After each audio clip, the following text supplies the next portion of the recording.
Mukhang nagiging suki na ng binibining Pilipinas ang SB19. Mula kasi ng kanta ng grupo ang Win Your Heart na team song ng nasabing beauty pageant noong 2022 ay parang naging exclusive guest performer na sila ng binibining Pilipinas. 4 years na nilang manghara na ito sa mga magagandang candidates. Kaya aligagang-aligaga na naman ng 18s, marami na nga sa kanila ang bumili ng tickets sa online at siguradong dadagundong na naman ang Araneta Coliseum sa Grand Coronation ng prestiyosong beauty pageant sa bansa ngayong Sunday, June 15.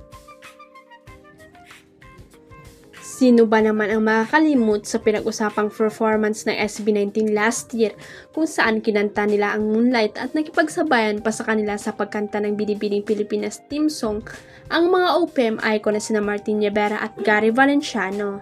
Samantala kanya-kanyang suggestion ng SB19 fans kung anong gusto nilang i-perform na Esther Ajero, Pablo Nace, Josh Colin Santos, Ken Susun as Justin Detius. Sabi ng isa pan for Binibining Pilipinas 2025 sana yung sultry version ng Dungka for Swimsuit. Let's go! Don't tell me they're going to perform I Want You and Moonlight ballad version sa Swimsuit.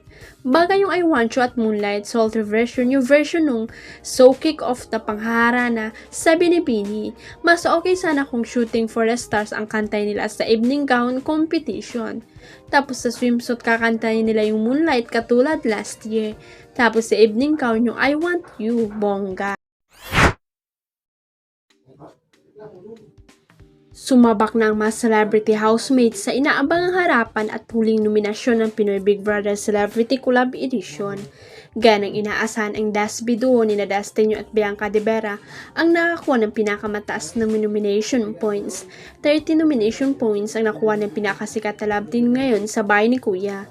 Kahit nominado ay dead malang ang mga Daspia o Dasby fan dahil handa silang gumastos ng malaki para lang masave nilang kanyang paboritong PBB love team.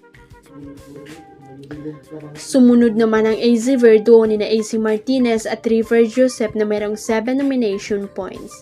3 nomination points lang ang nakuha ng Shokla doon ni Shobi Itrata at Clarice de Guzman.